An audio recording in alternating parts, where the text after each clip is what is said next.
In an open forum, I will not slam any breed. There are good cattle in every herd, in every breed, in every danga. People just need to select them. So, and a lot of the old people, when I started farming cattle, and used to say there's more difference within a breed than between breeds. The top animals of every breed are very similar. So I just want to make that clear, that there's no running down any breed. We're going to talk about the Boran God's gift cattlemen. Before I go further, I do have more documentation from South Africa and Kenya on slaughter results and dressing percentages. There's nothing wrong with them, but I just thought it would belabor the point. So to start off, this quote, people need to be open-minded. If you're not open-minded, you'll never learn anything. So, on 35 years of farming cattle, the only reason why I'm talking here is I'm not an expert. I've made more mistakes than all of you put together in breeding and whatever I've done. But we're still learning. We're learning every day, and we'll never stop learning.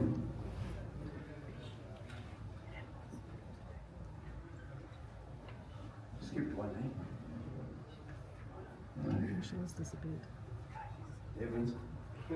Anyway, we skipped one quote here. It's about nature. Albert Einstein, one of the most influential scientists, he said that to study nature and then you'll understand everything. For a guy of his stature to say that, realizes the importance of nature, how complex it is, how interrelated it is. And we as stock farmers are farming in nature. We're involved. Doesn't matter whether you're not applying a grazing system or not. It's happening on your farm. All the closest regions to the danga where you lock up your mommies or to the dip are getting heavily grazed in the rest of your farm. So we do have a partnership with nature. So nature cannot be ignored, replaced, or explained technologically. Basically, we must remember that. And these breeds, indigenous breeds, have been selected by nature. They've had the longest period with nature as a selector, not man. Man hasn't interfered as much. Yes, we have protection from predation in the old days, but they haven't had the interventions of nutrition and medicine like the others. Tom Lasseter, one of the greatest, most practical cattlemen you'll ever find, and if you haven't read his book, but that's the philosophy of cattle raising, you must read it. It's so practical. He said, nature's smarter than us all, and he said, let's try and work with it. We are called to partner nature, but as you can see, it's not always easy. Eh? This is how a Mombio is treated out in nature. And that just depicts our struggle that we have as farmers. Bit of kia.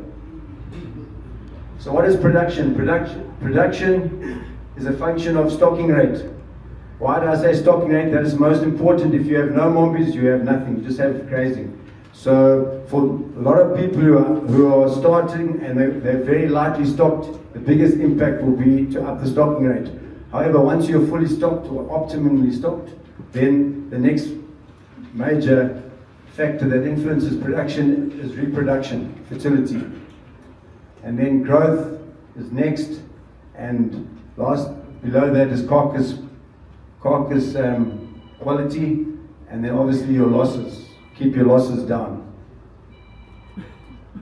So unlike dairy farmers, as beef producers, we make our profit from the calves that are born into the herd. That's why fertility on a fully stocked farm is the most important. These are the results of the ratio of fertility to growth rate in carcass is 10:1. There might be some argument here. Jaco might be nodding or disagreeing, but there are different papers that put those things at a different ratio.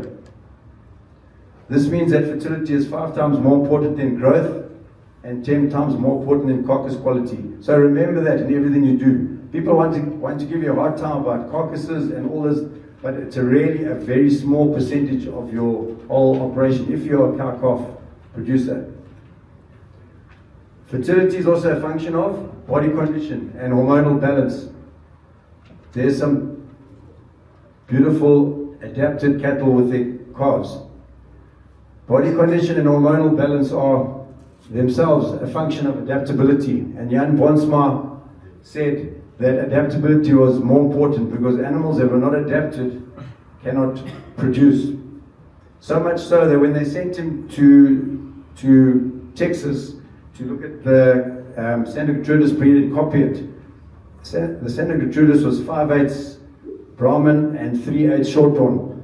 He came back because he'd already done 10 or 15 years of trials on adaptation, and he came back and changed the ratio to 5/8 Afrikaner and 3/8 Shorthorn Hereford, because he said any animal whose indigenous genes go below 50% loses adaptability and as heat stressed, especially in these conditions.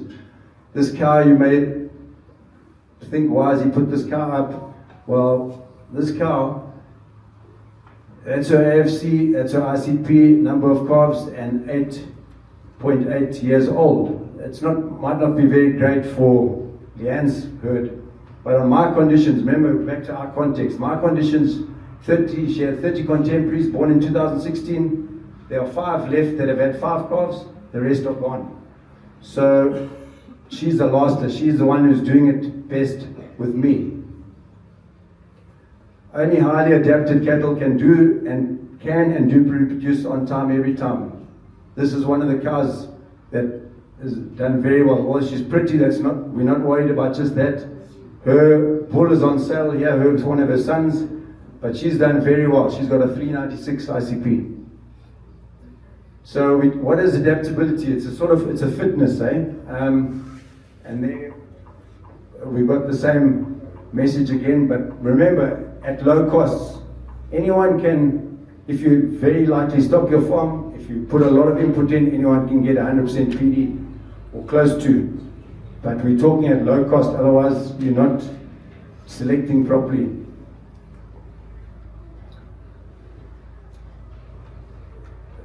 That is a bell curve. Every farmer should have this bell curve imprinted on your forehead, not on the outside, in the inside, in your brain. When you get to your herd, this is how you must look at your herd. All right? So the average is the top there, above average and below average. If you don't have that idea, then you're not culling. You must be selecting in your herd. You must be moving in your herd in a certain direction. Obviously, here the red ones are gone. Then you'll be looking at the blue ones, and the blue ones must go depending on your stocking. So what I'm saying is reproduction is the tool used to measure adaptation and profitability. Reproduction is the instrument that measures it. In 2019, Mandy and I had the privilege of taking a road trip right up to Kilimanjaro. It was a long trip, 5,000 Ks, took us 4 weeks. Anyway, it started in our beautiful Zim, and the trip, and it went, and eventually we got there. However, en route, 1 hour out of Lusaka, we started seeing, this is in Zambia, guess what? Zebu cattle, Angonis. We crossed the border, Chipata, we went through to Malawi, and we drove up from the bottom of the lake to the top, 3 days. Guess what? Again, Angonis. Look at this animal, this amongst the rice paddies, he's tethered with a rope. Look at his condition, he's eating rice straw there. Anyway, after those 3 days, we went into Tanzania. We drove. Tanzania is a big country with a huge difference in climates, climatic zones you go through. Going up to Mbeya, there's another mombi on the side of the road, tethered, East African zebu. I don't know if this will play. Will it play? Video? Okay. There it is. Anyway, that was en route as well. A whole herd of long-horned zebu cattle. Finally, we got to Serengeti. It's amazing. Truly one of the wonders of the natural world. We saw these huge herds of wildebeest, zebra, on plains of grass. And anyway, but we were learning on the way. We were picking up things. And then, obviously, we went to try and find out some keepers of the Boran and visited some Maasai. Of course, they wanted to feed us their blood and milk. And Anyhow, what I'm basically trying to say is right through those countries, they are full of tallariosis. It's endemic there. And these are the survivors. So they have huge survival traits that have come over time. Right now in Kenya, they have bulls that have 70% of their calves are resistant to tallariosis. And so they've actually identified a gene, they're working on it. Through genomics, you'll be able to prove which they are. Let's get back to fertility. Fertility, the scientists have told us for years, not highly heritable. Why? Because they say fertility comes out of a bag. You can just feed and you can get it. Anyhow, that might be true because there's many factors affecting fertility, but definitely adaptability and early puberty they are able to be selected for. To start off with, top bulls come from top cows. And I'm talking about helping you in your own herd. Choose the cows that have done you the job, why they can do it, and then select bulls from 2+3 calving cows. This is another debatable topic. You don't have to calve at 2 if you want to calve at 3, but 3+4 cows. Why do I say that? The second calver is notoriously over years, notoriously poor in reconceiving. It's a hard job. It's a hard act to ask a heifer to grow out and conceive. So this is like cheating the system. You are looking for those that actually do achieve and selecting bulls out of them. How do you look for early puberty in bulls? You must observe when the boys become men, when they're kicked out the choir. So there's 2 ways. Basically, at 12 to 14 months old in most conditions. Listen, conditions play a lot. You look for when the neck suddenly starts developing in a young bull, and the next way is when the testes suddenly double in size. And so you go and visit your bulls every week, or even more, and look, observe. I know a guy in Australia breeds very fertile Brahmins. He actually measures with a vernier weekly himself. And then that's how he identifies the early maturers. The next thing I want to talk about with the Boran is hormonal balance. Like most animals that are not over selected for growth, they have great hormonal balance. Bulls look like bulls. A bull should look like a bull, should act like a bull, should be a bull. Look at that beautiful head there. Look at that masculinity compared to the cow next door. They are direct opposites, like us. Where women are widest at the hips, men are widest on their shoulders. So the same thing with cattle that are normally developed, not being messed around. That's a picture here in Zim. That's another. Look at the neck on that bull compared to the cow.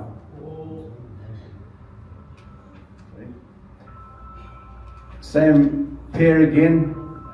Look at the sexual dimorphism.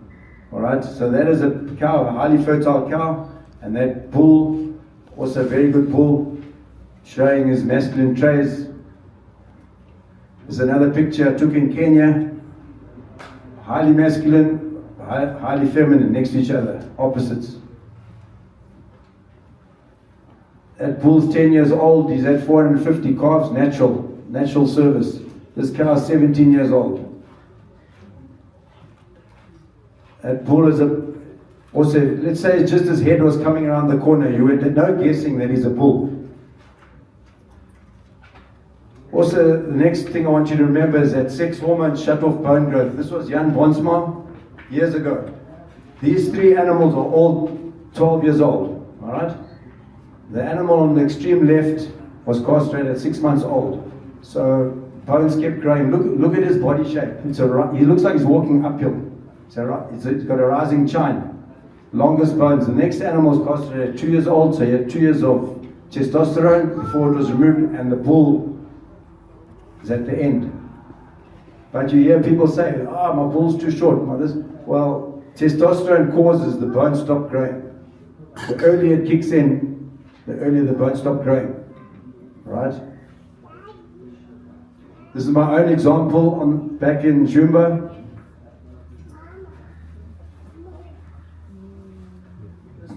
This Shona cow was bought from the villages, the farmers there, the A1s. This is her calf at foot, 7 to 8 months old, weaning age. This is her calf from the year before, heifer calf, and this is her steer from the year before. So 18 to 2 years, 3 years old. This steer was castrated soon after birth. So look at the size of the animal, because his hormones are removed. So what it's telling you guys, why do you want to breed tall animals? Why do you want to, especially when it comes to your bulls? You're going to either have subfertile animals or you're going to have late maturing animals. That's where you're going. And overseas in the first world countries, they've done it so for such a long time now that they've ruined many a breed. Technology is a useful servant but a dangerous master. This animal's got a gender problem. What is it? Is it a steer? Is it a bull? What is it? Angus, when we were young, the Angus cattle were very, very short, and they used to finish them in 60 days in a feedlot. Look where the Americans are taking them. So what I'm saying, beware of using EBVs and EPDs, select for growth only. We had PJ Butler here last year, and he gave us this graph. Basically, the blue line shows how much money the feedlotters are making, and the red line shows how much the cow-calf producers are losing because of the selection process. There it is there. $144 more profitable than 1980. The cow graph shows $136 more expensive to keep, just to produce what they want. So basically the bottom line is, if you're happy that you lose 136 so they make 144, carry on, end them better.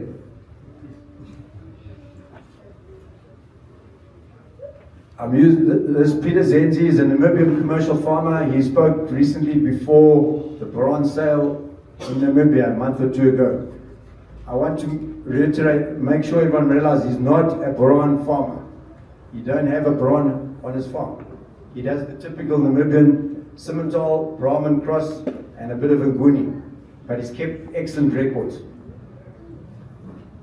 So this has gone a bit haywire, but anyway, Janko, you'll be proud, eh?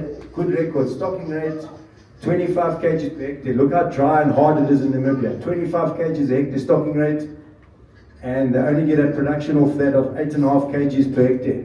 Anyway, those figures. This is how he selected bulls. Now, most people will tell you, if you just keep fertility in mind and make sure your EBVs won't get carried away with you, they won't mess up the animals. Well, this is how he did it. Very good. Fertile mother, birth weight average to below, high growth rate. Heifers, breeds them at 18 months, absolute weight 300 kgs plus. The index for 18 months must be over 94. And out of fertile mothers only, high average weaning index.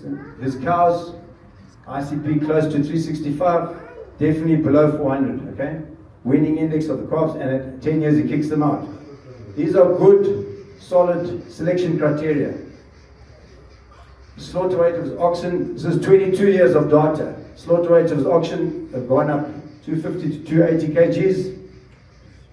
Slaughter weight of his cows have increased from 250 to 280 as well. Cows. Right.